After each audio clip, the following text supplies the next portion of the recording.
welcome back to the shout out. Danny's here, Danwood's here, and today we have Matt, frontman of the Optimists. Matt, thank you so much for coming on. No worries, thank you for inviting me. I'm enjoying it today, so yeah. Wicked. You got the sun shining, we've got loads to talk about. Big announcement just dropped as of today. Before we get into that, we're going to hit you with the quickfire questions. Go for it. Got 6 questions for you. First thing that comes into your head. What was the last song you listened to? It was 80s by Killing Joke. Oh, okay. What is the dream venue to play in? Probably the Electric Ballroom in Camden. Oh, that's mine. Yeah. That's my dream venue. That's the first gig me and Dan went to see together. Yeah. Oh no, wait. Who'd you go to see? It was Whitechapel. Thy Art Is Murder. It was like a death metal night. Nice. No, I love that. Yeah, it was good. It's great. If you could create a festival, what 3 artists or bands would headline it? Definitely Oasis. Who have I been listening to? Linkin Park. It's going to be a bit of a mixed bag, yeah. I reckon gotta have someone's quite new, so I reckon I'll have like someone like Turnstile or something like that. Have someone quite current. That's well quite thought strong. out, yeah. I think I saw an old Reading poster that had Linkin Park and Oasis on it, but I might be making that. I think that was 2000 and I want to say 2002. It might be 2001, 2002. Really early 2000s one. It had Linkin Park and Oasis. Yeah, I know the one you mean. Yeah. Oh, That's a good solid lineup. strong. What is your dream artist or band to support on tour? Ooh. I want to say Oasis, but I also kind of want to mix it up a bit as well. Go on. Give us a new name. I'm just trying to think who I've been listening to a lot recently as well. So it's more. I'll probably even say Sum 41, even though I know they're not touring around anymore. But again, this music I grew up listening to, so I'd love to. That. That's cool. What is one band of artists that you love that no one's heard of before? So a small band or artist. It could be from your local area or just in general, anywhere around the world. Probably A Place to Bury Strangers. Place to Bury Strangers. Yeah, they're from America. It's weird because I remember coming across the band in like 2017, and I thought, it sounds quite current and stuff like that. Only to find out it was like recorded in like the mid 2000s, and I was like, okay, this guy's ahead of his time. I was just like, so yeah. I listened to a lot of his songs. A lot of the time it could be quite out there, but yeah. One of his main albums is just it's fantastic. Like the riffs and the melodies are perfect. Just I don't think it landed over here. So check it out. Definitely. Check them out. Yeah. Most important question: Audi or Lidl? Probably go Lidl. Yeah. Probably go Lidl. I wasn't sure. I only wasn't sure because you're in the Isle of Wight. What if it's any different there, or if they have Lidls and Audis? Yeah, we got Lidls and Audis there. I only say Lidl because back when I was in my first year studying music, one literally was down the road from where I was. This is what everyone says. The only reason people vote Lidl is because there was one on my road. No one ever says because it's good. There's good stuff to get. No. The bakery was fantastic. The bakery is so good. The bakery was so good. And it's like reasonably priced as well. So it's like whenever we have a break. Across the road from Lidl as well, and just grab just quickly go for a little walk to get a croissant or something. Yeah, or like a cheese twist or something like that. It's just location bias. Can't go wrong. Lidl, another point on the board for Lidl. I promise I will add up the totals for this year, but I think Lidl is so far ahead of Audi at the moment. Oh no. Good comeback for last year. Yeah. Speaking of this year, we have had big news right now, literally an hour before we started recording. Big news from the Optimists. We've got some new music coming. Yeah, it's so excited. Yeah, I can't wait for it, to be fair. I mean, like the first track we should be releasing hopefully end of May, start of June, so just before festival season. Awesome. Perfect. Yeah, so we've had a bit of a quick turnaround on that. Yeah. It's called USD, so like United States dollar. It's a bit of a social commentary on. Go for it, yeah. How America's being right now. Not Americans, but a certain American. Yeah. We There's a few of them. I'm guessing it's a negative social commentary rather than a positive. It's just the way how I guess the rest of the world kind of sees how, like, yeah, like I said, some certain Americans are treating their citizens, and especially with ICE and all that. So it's kind of just that, like that. It's like, it's not attacking anyone like directly, but it's just more of a case of like, hey, this is what's going on. Like, it ain't right. Awesome. The second one kind of goes back to our roots a little bit, which is called First Time Again, and I wrote it like years ago, but it kind of like stayed in like development limbo for so long until like we finally had like a breakthrough and stuff like that. So yeah, no, we're really looking forward to it. I mean, even the whole writing and recording process was like really quick, but also very different. Especially for USD, where it was essentially we had gone to the studio with another track in mind to record, right? And they were basically looking for a song to help us break through. Like and they were like, "Oh, have you got any other songs?" And it was like the first one I brought up, and it was like also the most recent one I'd worked on, so it wasn't even finished at all. And they were like, "Right, we'll go with that one." So we were writing and recording at the same time. That's great. Like, oh wow, okay, this is like, I haven't done this in a long time. But again, it's like, you put it down to experience, and we got the track out of it. So yeah, totally. I mean, we've had a couple guests recently talk about the experience of recording something while it's super fresh and literally writing it as you're solidifying it and recording it. Do you think that has like it gives it a little bit of extra like freshness and makes it almost like what we've had people say is, when you record a song, you sit on it for too long, you kind of lose what the original idea was. Yeah. When you record it, it's purest form. Yeah, 100%. I mean, for me anyway, like where I record a lot of the demos by myself, so I'm kind of used to doing, writing and recording at the same time. That's helpful. But at the same time, I mean, out of the arsenal of tracks that we have, sort of like ready to be recorded, or like, being written and stuff like that, it's like, yeah, there are some tracks in like our sort of set list and stuff like that where it has been like, yeah, we've worked on this for so long, we've spent so much time working on it, you kind of like start hitting walls a lot more often, because it's like you can only do so much of it. That's when you need like a pair of fresh ears on it, just to be like, oh yeah, you need to do this, and then you're like, oh yeah, of course, like simple as that. So Where do you record, by the way? So we've recorded in quite a few different places. Okay. Most of our recordings, up until last year, we recorded at a studio it was originally called Studio 5A, but it got changed to Mustard Dog Studios. Same That's a cool name. Better name. Upgraded the name. Nice. Yeah. So that was so the guy who like runs that, his name's Guy Page. He's the drummer for Coach Party. Oh, cool.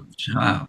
And yeah, so like we were recording there for like a good amount of years, and then we ended up recording one track at Empire, which is in like the next town over.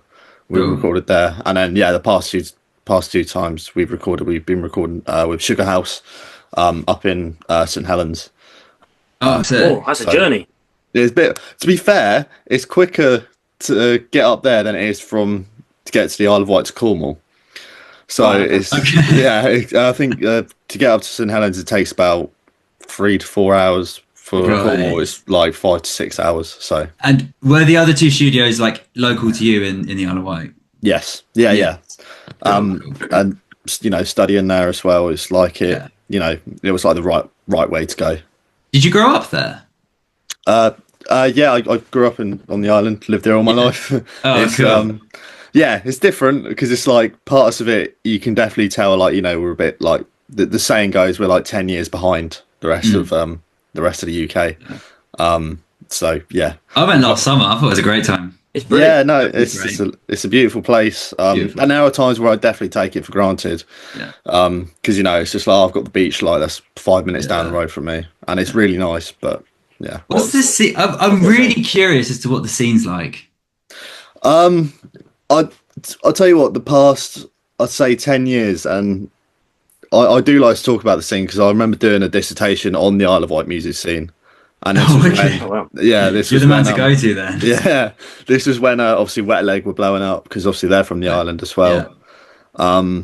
Yeah, I mean, it's like I'd say for the past 10 years, it's kind of had this like boom where it's like we've had like a fair few amount of artists from the Isle of Wight now, sort of like getting noticed, and obviously, like I said, Wet Leg as well. They got Grammys and stuff like that.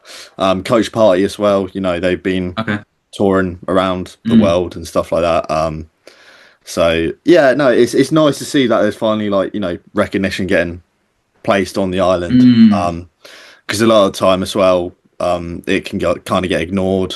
At the same time, more and more artists are coming down to play on the island now, which again, that's a lovely thing. And it gives us an opportunity for the local bands to support some of the big acts and stuff like that. So are there loads of like venues and stuff as well? Have you got lots of like music venues, independent venues? I'd say so.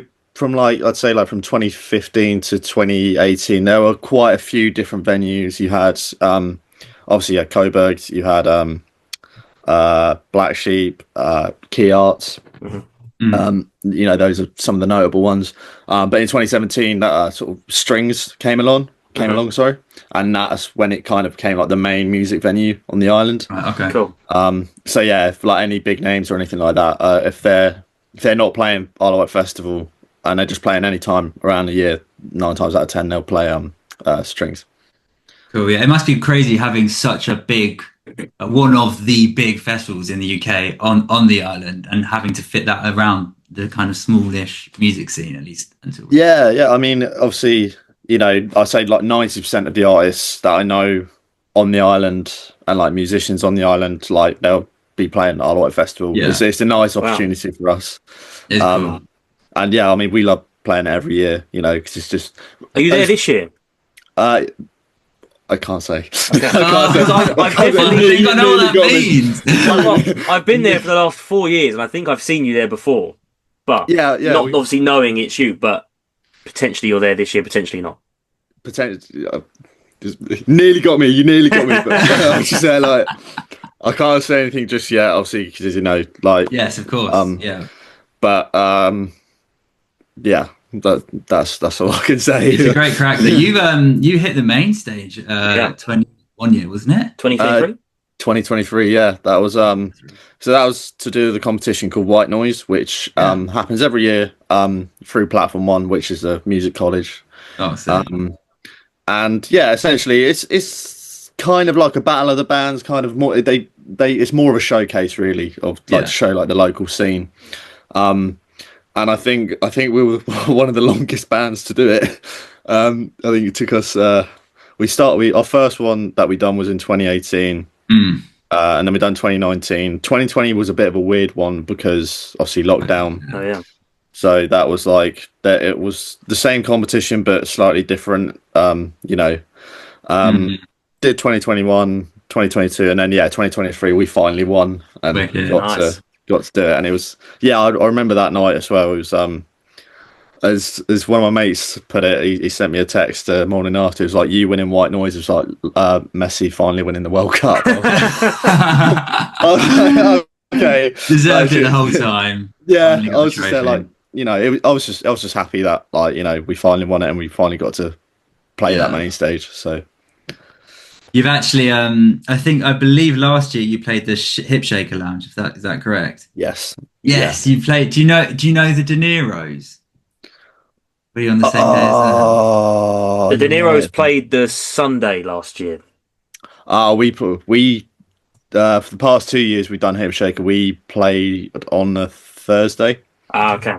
There's a fellow shout out alumni played the Hip Shaker Lounge last year. Nice. Well, I mean, if they're about again, I'll definitely keep an ear out. Yeah, keep an eye out. They're really cool. They haven't been quite quiet this year, but they're a really cool band. No, definitely keep an ear out. London, they're not from the island, but yeah. Well, no, definitely. Talking of London, you've got a big gig coming up, and obviously listeners of this show mainly London based. So tell us all about your gig, April 24th, I believe. Yes, April 24th. We are playing at the Spice of Life on April 24th. It's a Hotbox event. Yeah. So we're just looking forward to like playing London again. We've always loved playing London. We always like going up there. You know, the past few times as well, like we've started to see more like familiar faces coming to see us, which that's kind of a nice thing. Oh, that's great. But yeah, I mean, we're also going to be playing like the new songs as well, so Of course, if you yeah. want to hear them, like come on down for that. But yeah, no, we're looking forward to it. So It's a great venue. Yeah. Have you played it before? I can't say I have, no. No, we've done it once. It was one of our earlier. We did that. One of our first gigs was. Yeah. Luck. Somehow we managed to get a shot at the Spice of Life. It's such a. It's cool because there's like a standing and a seated vibe in there. Nice. This sounds Nice. great though. Yeah. It's gonna be a great one. I had a brief look at it. I was like, okay, this venue looks pretty cool and stuff Yeah. like that. So yeah, again, I'm looking forward to it. So Must be a pain. How do you manage a London gig? Do you stay? Do you guys book a hotel or do you carry all the kit on the ferry? a lot of the time, I mean, it depends. Sometimes we'll agree, oh, we'll just stay up there overnight and Yeah. you know, we'll try and enjoy ourselves. Quite frequently, what we'll actually do is we'll take a car up and obviously we'll take the car ferry and stuff like that, and then play the gig, try and stick around for as long as possible, and then obviously like drive all the way back and probably get the 3 o'clock boat. And again, Is there a three? I didn't know that there was a boat that late. 3 yeah, o'clock. yeah, it's 3 o'clock boat. Regulars. We've done that plenty of times. So, but no, again, like it's all part of it, you know. And unfortunately, like with the way how the Isle of Wight is, and there's like such a reliance on the ferry.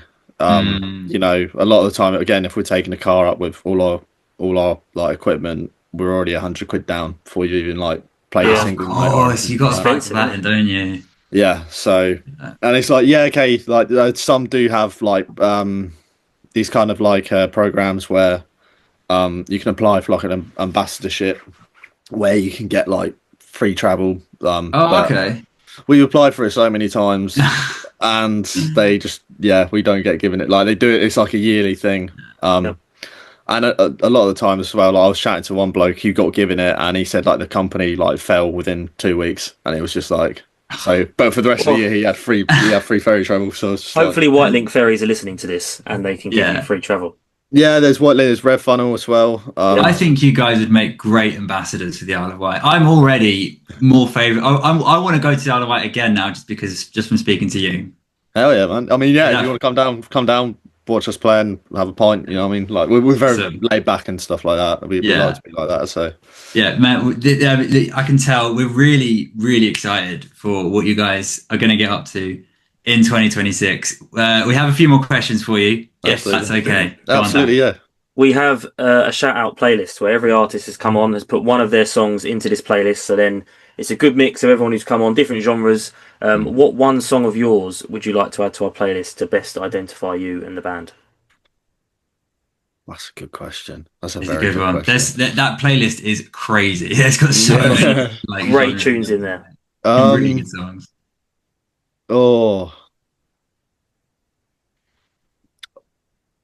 I reckon. I'd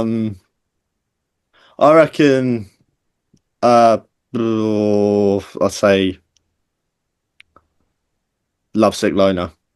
Yeah. Great tune. Lovesick Loner, yeah. Yeah. That was my, not that you should have favourites, always say it's my favourite of the 3 last year that came out. I loved Lovesick Loner. When you mentioned you're kind of going a bit heavier, I think that was when I listened to that one, that was a bit heavier than some of the other tracks as well. Yeah. It's like we tend to like float around like this, like kind of like not pop, like more like indie kind of pop rock, and then like heavier. But then like recently, yeah, we've just kind of been leaning more and more into the heavier side, which, you know, that's what we're. It's just a nice change, you know. Yeah, you do have a good thing going with your music. Like even if you just listen to the 3 singles you released last year, you can tell what the Optimists sound is, but you do manage to kind of move it around quite well. Yeah, and that's what we also try to do as well when we release singles, is that like they have they're kind of like their own identity, but they can still fit in a set. Yeah. You know, I mean, like, yeah, whenever we're playing and stuff like that, there has been some difficulties at times where it's like we'll have like a half-hour set to play or something like that, and we're then like, okay, what tracks have we got to keep in and what tracks have we got to drop? and like we've still got to kind of make it coherent a bit. But a lot of the time, it's not that hard. It's quite smooth sailing.